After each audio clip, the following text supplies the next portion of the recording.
Jemaat yang dikasihi Tuhan, kita akan masuk dalam pemberitaan firman Tuhan. Kita akan persiapkan bacaan kita pada minggu pagi ini terambil dari kitab Yesaya pasal yang ke-50, ayat yang ke-4 sampai pada yang ke-6. Namun sebelum kita membaca dan merenungkannya, kita akan berdoa memohon bimbingan Roh Kudus. Mari kita satu dalam doa, kita berdoa. Ya Allah Bapa yang penuh kasih, karena kasih dan kemurahan-Mu, kami boleh Engkau beri kesempatan pada saat ini untuk membaca dan merenungkan firman-Mu. Biarlah kami boleh mempersiapkan hati dan pikiran kami untuk mendengarkan firman Tuhan yang boleh kami terima pada pagi hari ini. Bersihkan hati dan pikiran kami dan ampunilah segala dosa dan kesalahan kami. Dan biarlah setiap perkataan yang keluar dari mulut hamba-Mu ini boleh mendatangkan berkat bagi jemaat-Mu yang mendengarkan firman-Mu pada pagi hari ini. Ampuni salah dan dosa kami Tuhan, kami sambut firman-Mu hanya di dalam nama Tuhan kami Yesus Kristus. Kami sudah berdoa dan mengucap syukur kepada Allah Bapa di surga. Amin. Jemaat, mari kita berdiri untuk mendengarkan firman Tuhan yang dibacakan dari Alkitab. Haleluya.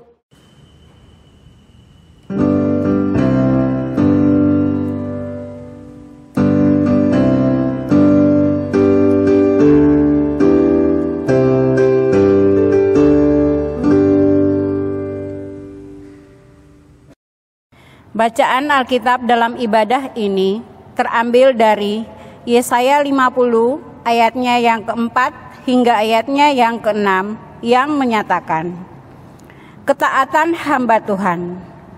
Tuhan Allah telah memberikan kepadaku lidah seorang murid, supaya dengan perkataan aku dapat memberi semangat baru kepada orang yang letih lesu.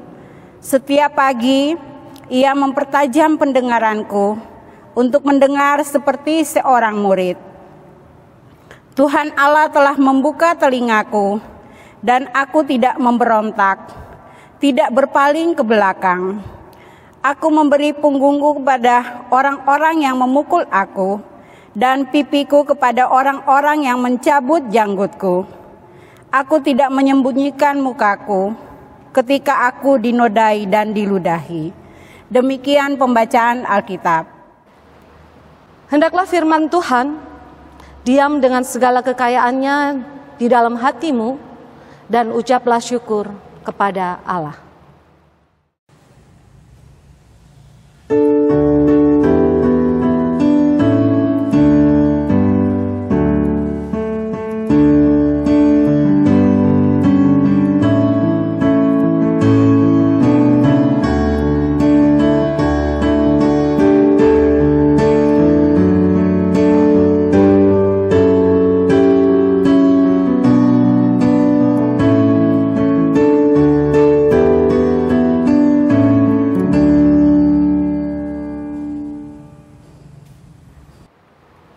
Tema kita pada bacaan hari ini berjudul Pemimpin yang berintegritas. Pemimpin yang berintegritas. Apa itu yang dimaksud dengan pemimpin? Pemimpin adalah orang yang dianggap mampu memimpin orang lain atau membawa orang lain kepada satu tujuan. Dan karena tidak semua orang bisa menjadi pemimpin dan dipercayakan menjadi pemimpin. Itulah yang dimaksud dengan pemimpin. Dan bila kita tinjau dari sisi Alkitab, bagaimana cara Allah memilih seorang pemimpin? Salah satunya ketika Tuhan memakai salah satu atau memilih salah satu dari anak Isai untuk menjadi pemimpin bangsa Israel atau raja Israel pada saat itu. Anak dari Isai ini ada 8 orang. Namun yang ditunjukkan oleh Isai, kalau kita bisa baca dari kitab 1 Samuel pasal yang ke-16 sampai dari ayat yang ke-6 sampai yang ke-8, di situ dikatakan bahwa apa yang ditunjukkan oleh Isai adalah anaknya yang nomor 1 sampai yang nomor 7, yang badannya kelihatan kekar, Bahkan mereka semua ini adalah tentara-tentara bangsa Israel yang selalu maju berperang di medan yang paling depan. Karena apa yang ditunjukkan, mengapa harus anak yang cakap atau badannya kuat? Karena menurut Isai, pasti yang dipilih untuk menjadi seorang pemimpin atau raja, waktu itu Tuhan memilih melalui Nabi Elia, pasti menurut Isai ini orang yang cakap, badannya tegap. Pokoknya segi fisik itu kelihatan sempurna menurut Isai atau di mata manusia. Kemudian ditunjukkanlah anak yang pertama sampai dengan anak yang ketujuh. Tapi apa jawab Elia? Masih adakah anakmu yang lain? Karena apa yang ditunjukkan oleh Isai menurut Elia tidak sesuai dengan yang diharapkan Tuhan.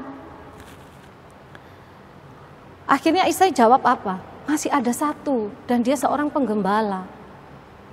Yang dimaksud ini adalah Daud. Bagaimana penampilan seorang penggembala? Daud ini anak yang paling bungsu. Badannya aja sudah kecil.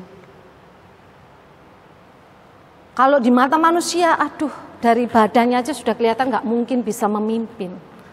Tapi dari kacamata manusia yang mungkin menganggap dia tidak mampu, di situ Tuhan memakai.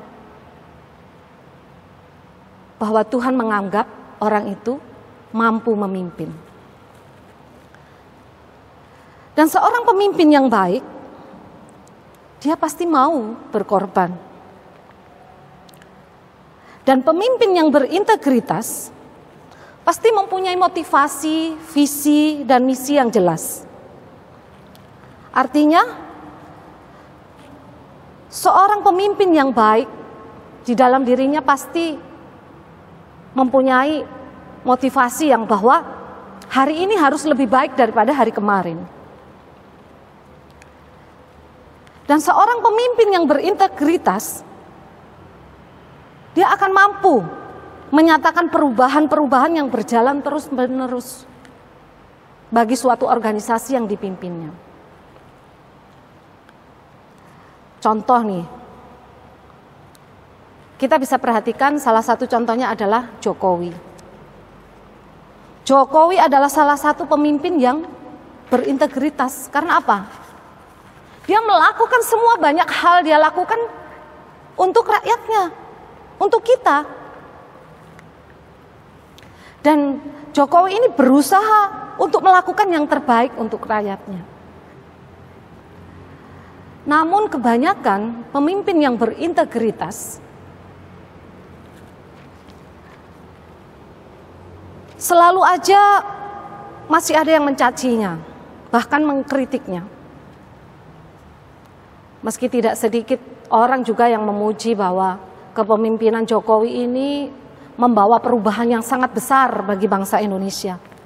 Karena bangsa Indonesia menjadi semakin maju dalam segala pembangunan yang terjadi di negara kita saat ini. Nah, dalam konteks bacaan kita saat ini, umat Israel seperti kondisinya pada saat itu, menurut bacaan kita pada saat ini adalah sedang mengalami keterpurukan, terbelenggu dalam perbudakan di tanah pembuangan. Dan bangsa Israel ini merasa mereka tidak mempunyai pemimpin. Kalau bisa dikatakan umpama seperti anak ayam yang kehilangan induknya. Bangsa Israel ini tidak tahu lagi siapa yang harus diandalkan agar mereka dapat terbebas dari belenggu perbudakan dan kembali ke tanah leluhur yang dijanjikan oleh Tuhan. Nah, kondisi bangsa Israel yang seperti inilah, dengan penderitaan yang dialami oleh bangsa Israel ini, Tuhan melihat penderitaan mereka. Dan Tuhan tahu apa yang mereka rasakan. Karena itu, karena Allah begitu mengasihi bangsa Israel, Ia mengutus Nabi Yesaya untuk memberitakan bahwa pertolongan Tuhan Allah pasti dinyatakan. Jadi untuk meyakinkan bangsa Israel bahwa masih ada pertolongan dari Tuhan. Sekaligus untuk memberitahukan kepada para pemimpin, siapapun saja dari kita yang menjadi seorang pemimpin, kita akan belajar dari apa yang diajarkan oleh Nabi Yesaya pada saat ini. Bagaimana kita menjadi mampu menjadi seorang pemimpin yang menjadi teladan yang baik. Agar apa yang disampaikan oleh kita sebagai seorang pemimpin betul-betul ditaati oleh para anggota atau pengikutnya. Dalam hal ini bangsa Israel. Yesaya mengatakan pada umat Israel bahwa Tuhan mempercayakan kepadanya dan meletakkan lidahnya pada firman Allah agar ditaati oleh semua orang. Jadi apa yang dikatakan oleh Yesaya ini berdasarkan firman Allah yang dia terima dari Allah sendiri. Bukan sekedar hanya dari omongannya saja. Makanya dikatakan pada ayat yang keempat bahwa Tuhan Allah telah memberikan kepadaku lidah seorang murid, supaya dengan perkataan aku dapat memberi semangat baru kepada orang yang letih lesu.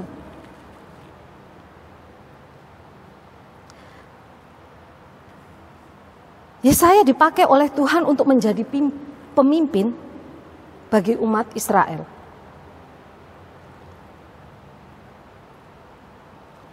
Dan dia menaruh perkataan Tuhan Allah di dalam lidahnya. Jadi setiap apa yang dia katakan adalah apa yang Tuhan Allah katakan, apa yang Tuhan Allah firmankan untuk disampaikan kepada bangsa Israel. Dan melalui Nabi Yesaya ini, umat Israel diajak kembali untuk kembali kepada Allah dan menyatakan Allah sebagai pemimpin, sebagai raja, serta menghormatinya melalui Nabi Yesaya. Seperti juga yang dikatakan pada ayat yang keempat adalah, setiap pagi ia mempertajam pendengaranku untuk mendengar seperti seorang murid. Artinya setiap dia berbicara,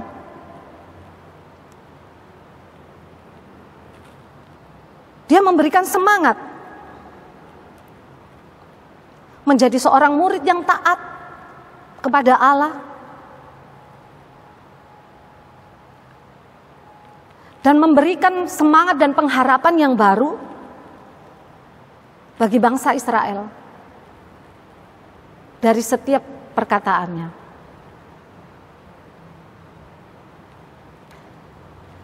Dan setiap apa yang dikatakan oleh Yesaya ini selalu mengandung motivasi tentang pengharapan, masa depan, dan pembebasan. Karena situasi bangsa Israel sangat tertekan karena perbudakan yang dia alami. Dan melalui Nabi Yesaya ini, umat mendengar firman Tuhan berkata, dan apa yang dikatakan oleh Yesaya ini membuat orang menjadi merasa ringan atas pergumulan dan beban hidup yang dihadapi. Karena apa? Karena perkataan Yesaya yang sangat membangun, membuat semangat umat bangsa Israel ini menjadi semakin dikuatkan ketika mereka dalam keterpurukan. Dan Yesaya juga menunjukkan bahwa dia seorang pemimpin yang berintegritas. Dia mampu berkata, dia mampu berbuat. Dan setiap perkataan yang dia katakan bisa membuat orang lain untuk melakukannya. Karena apa? Di dalam perkataannya yaitu tadi mengandung banyak semangat. semangat untuk mendapatkan perubahan.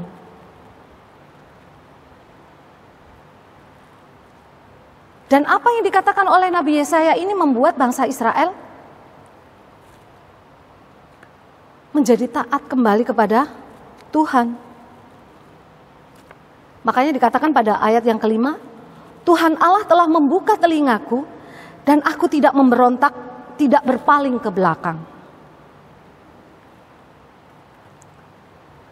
Jadi karena perkataan Nabi Yesaya ini membuat semangat yang baru di dalam diri bangsa Israel pada saat itu, membuat mereka tidak lagi menjadi umat yang memberontak kepada Tuhan. Membuat bangsa Israel menjadi tenang, merasa tenang karena semakin dekat dengan Tuhan Allah. Dan dampak dari dekat dengan Tuhan Allah adalah semakin dikuatkan imannya. Dan ketika orang dikuatkan imannya, membuat dia tidak akan mudah lari dari kenyataan yang dihadapi. Meskipun kenyataan di hadapannya, ya tetap saja mereka tetap dalam pembuangan, dalam perbudakan. Namun mereka menjadi kuat imannya dan percaya akan apa yang dikatakan oleh Nabi Yesaya akan membawa mereka keluar dari perbudakan. Dan mereka sangat percaya bahwa ada masa depan yang baik bila bersama dengan Tuhan.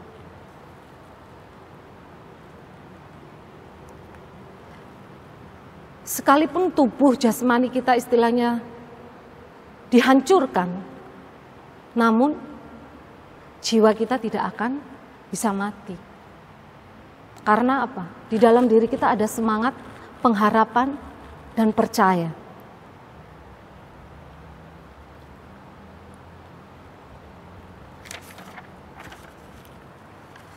Dan ketika orang dekat dengan Tuhan,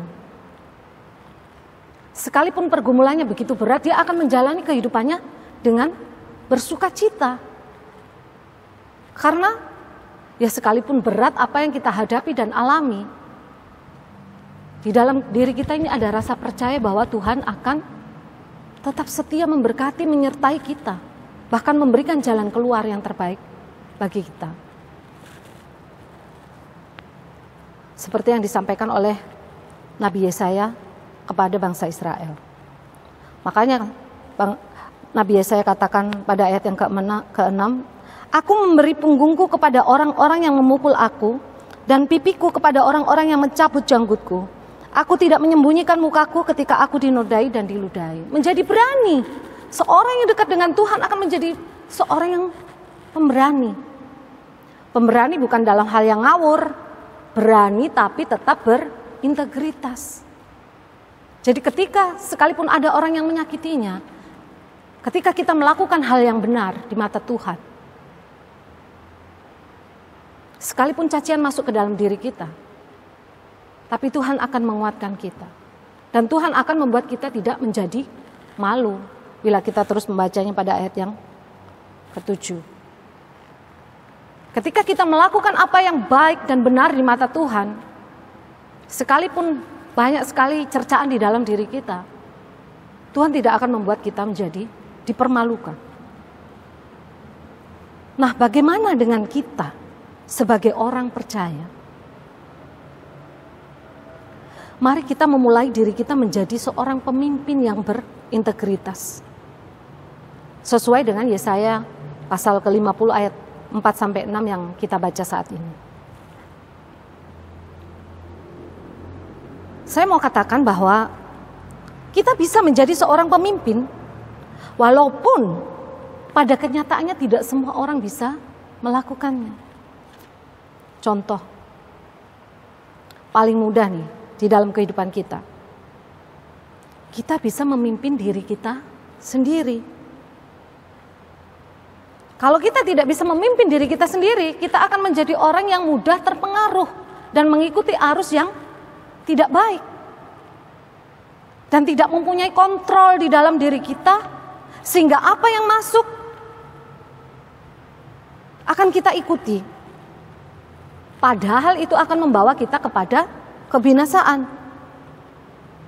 Dan bila kita sudah bisa memimpin diri kita sendiri, kita akan mampu menjaga sikap kita, tingkah laku kita. Bahkan kita bertutur kata pun juga dengan baik dan sopan. Bahkan setiap tutur kata yang kita keluarkan bisa membangun orang lain, bisa membawa damai sejahtera bagi semua orang yang mendengarnya.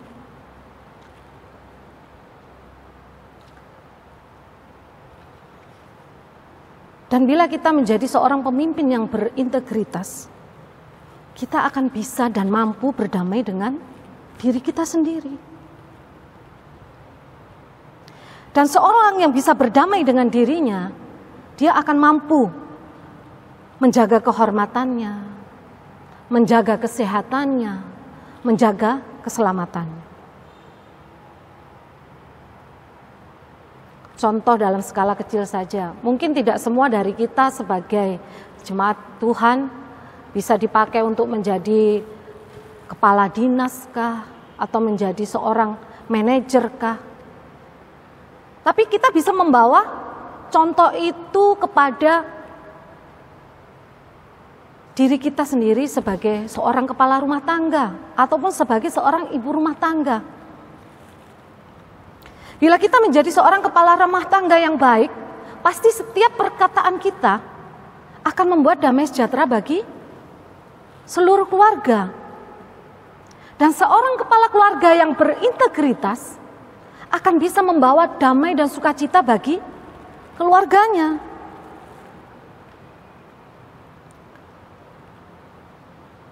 Dan bila kita juga menjadi seorang ibu rumah tangga pun, tidak lepas bagaimana caranya kita menjadi seorang ibu rumah tangga yang berintegritas, yang senantiasa bisa mendukung, bisa menyokong, menopang, dan menolong di dalam keluarga kita.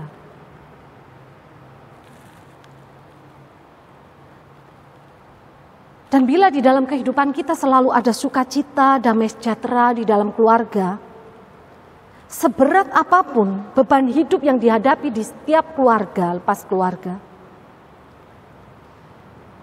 tidak akan menjadi suatu yang memberatkan. Karena bukan dipikul sendiri, akan dirasakan oleh bersama. Bahkan menjalaninya dengan sukacita dan penuh dengan pengharapan bahwa Tuhan akan memberikan suatu perubahan yang lebih baik lagi. Kemudian bagaimana dengan kita sebagai anggota suatu gereja? Ataupun kita ketika dipilih sebagai seorang pelayan untuk melayani.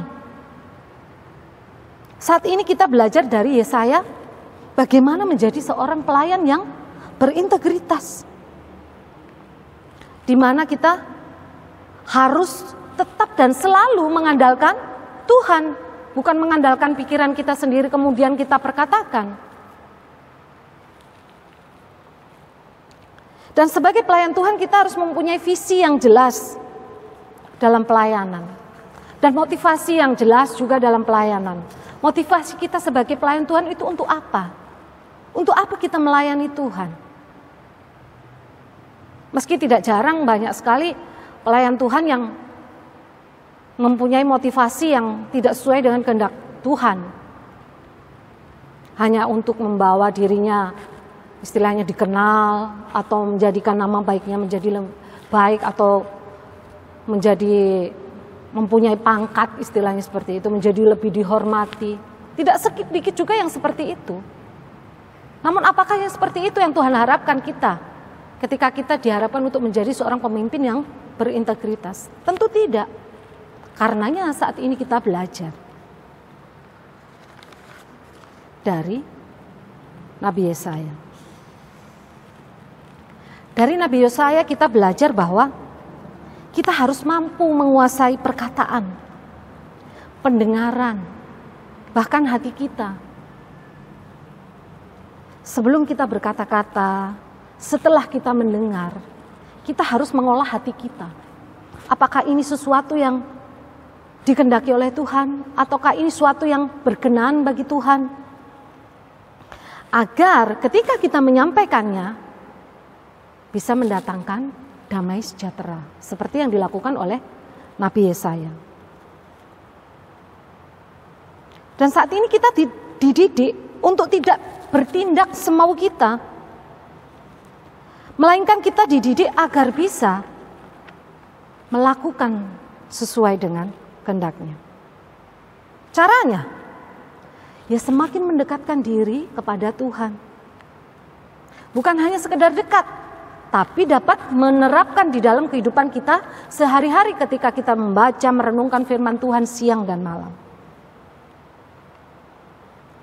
Tidak meninggalkan pertemuan-pertemuan ibadah, bahkan memberi diri kita, memberi waktu kita. Karena seorang pemimpin yang berintegritas, bila kita juga menjadi jemaat yang berintegritas pun, kita akan mau berkorban waktu, bahkan pikiran, materi sekalipun untuk Tuhan.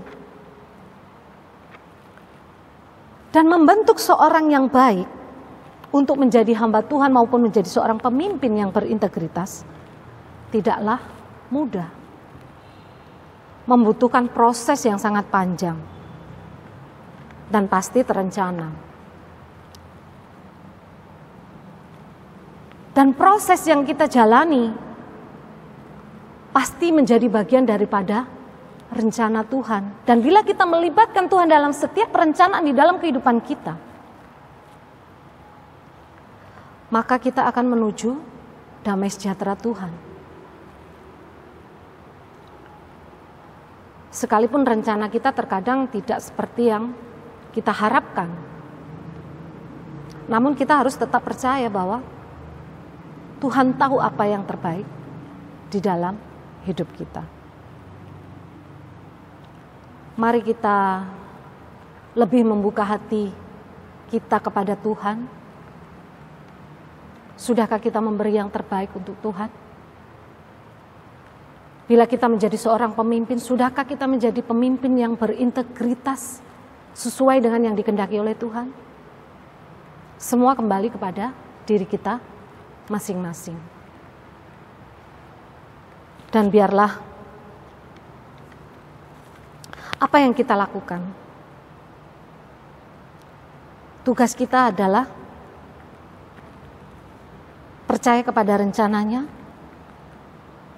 dan melakukan apa yang menjadi perintahnya.